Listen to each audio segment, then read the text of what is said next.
This is an e-learning / weekly review that I'm going to give you some hints that go along with this, and then you can turn the assignment in. If you don't actually have the paper, you can just pause this video and record or write down your work on another piece of paper and turn it in.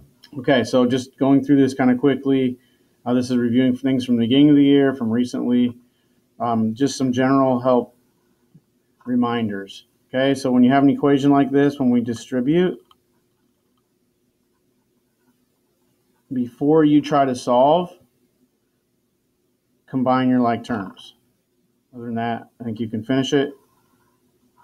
Same thing here. Notice I'm putting some symmetry in there to make sure I keep my equal sign on the right side. Don't start flowing down to the side over here. This problem we want to cross multiply to solve. Before you cross multiply, you might want to put parentheses so that you don't forget to distribute your numbers.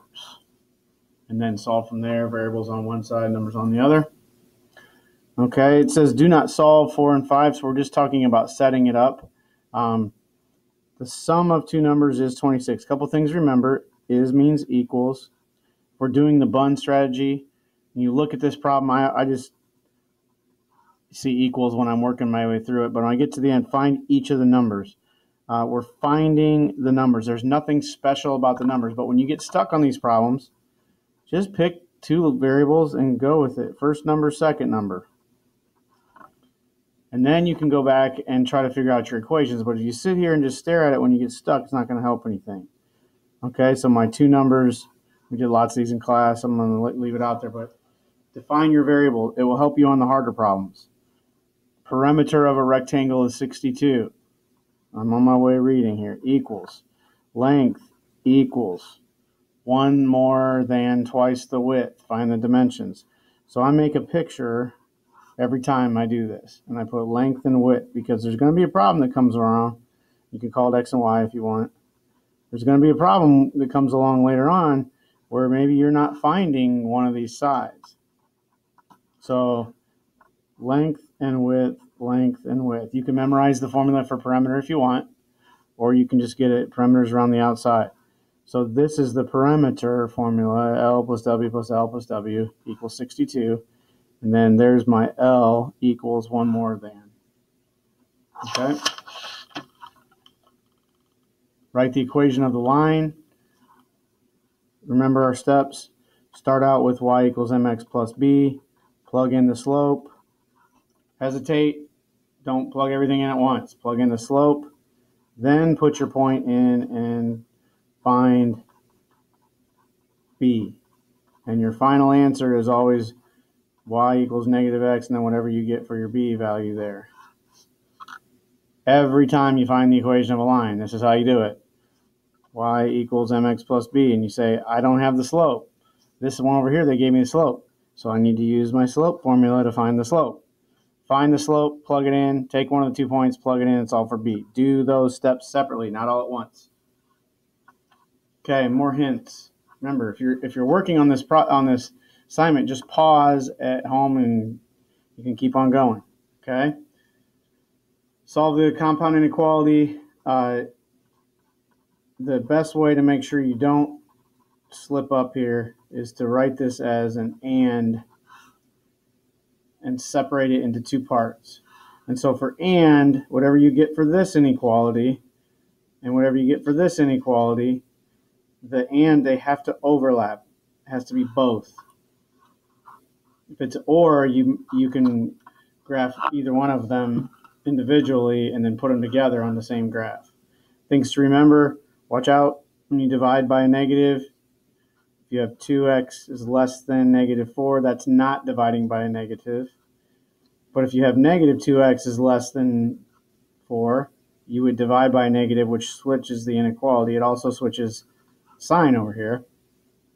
The other thing to remember is that 2 is greater than x is the same as x is less than 2. We prefer to have the variables on the left because that's how we graph. We learn following those values. Okay, on the back here it says solve the system by graphing.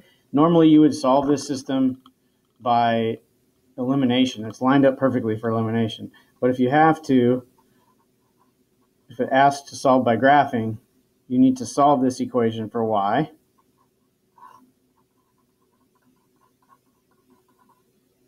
And the key is this step right here. When I divide, I'm putting that under every single thing. Notice it's not all crammed together and sloppy and hard to read right there.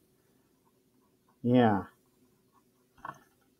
Now I can graph it. Didn't double check here, make sure you don't lose any negatives. So you do the same thing with that.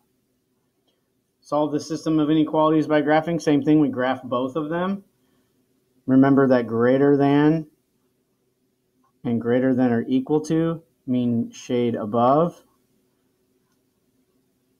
And less than or equal to mean shade below.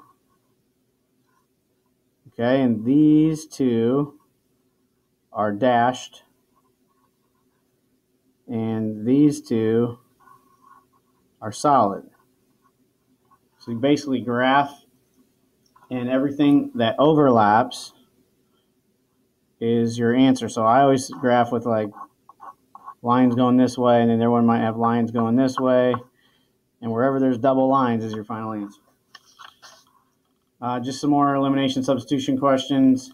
Most of you are good at elimination. Substitution is a little bit of a stretch. So substitution means one of my variables has been solved for. I can take out y and put in what y is equal to. Make it easy on yourself.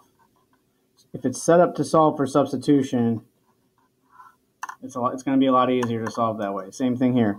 I'm going to take this, which is equal to y, and put it in for y.